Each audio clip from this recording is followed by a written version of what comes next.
If I were to ask you who the most creative people you know are, whether it be someone in your own life or an individual throughout history, who did you think of?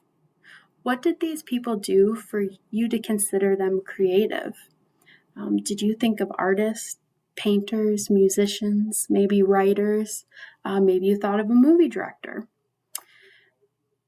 We tend to think of people who create these new and beautiful pieces of art as the most creative.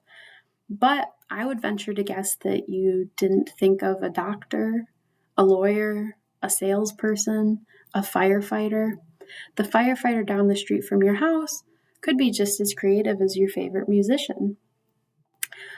For us to understand how that's possible, we first need to understand creativity.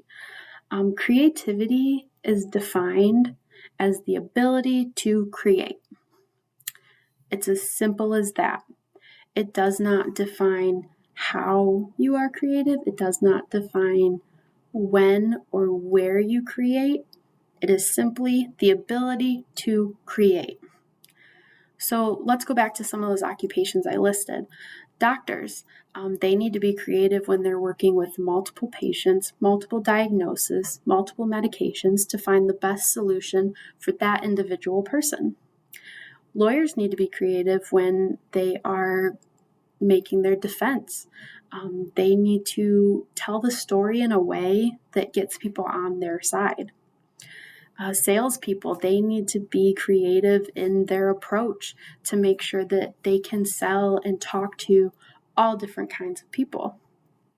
Firefighters need to be creative when trying to help or get out of a dangerous situation. Creativity is more than just art. Creativity is problem solving. Creativity is thinking outside of the box. Creativity is creating new ideas. Creativity is about our mental capacity to generate novel and useful ideas. So why is it important that we understand that creativity is more than just art? Well, if we don't have all these different kinds of creativity, then we never would evolve as humans. We wouldn't have computers. We wouldn't have the invention of life-saving drugs. We wouldn't even have electricity. So don't get me wrong, art is very important. However, creating new ideas and new solutions is just as important, if not more important, than your very typical obvious creativity in art. So to expand on this, we need to understand ourselves to understand our own creativity. If you're like me, you might have thought that you weren't creative because you didn't possess the skills of a painter or have a beautiful voice to be a singer. But creativity is more than that. It's about the way we think and the way we come up with our solutions. Once we understand our creative thinking style, we can recognize when we're having these ideas and we can build upon them.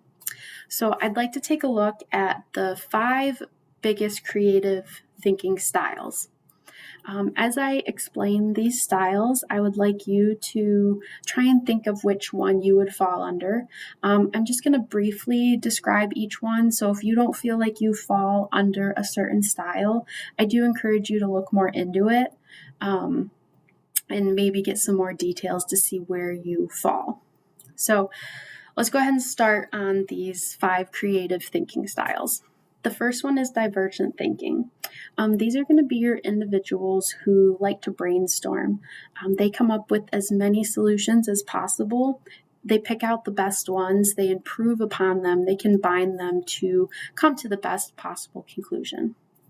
Next is your inspirational thinkers. This is the category that I personally fall under.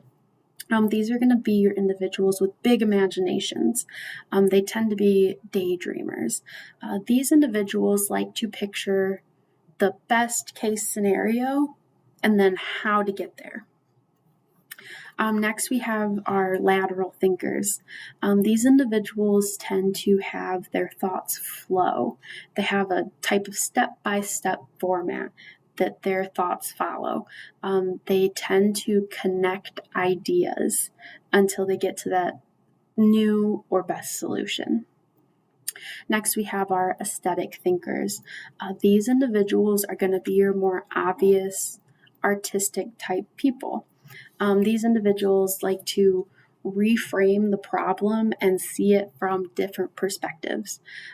A lot of times, these individuals can find the value and beauty in all different kinds of ideas, objects, and just everyday life. And lastly, we have our convergent thinkers.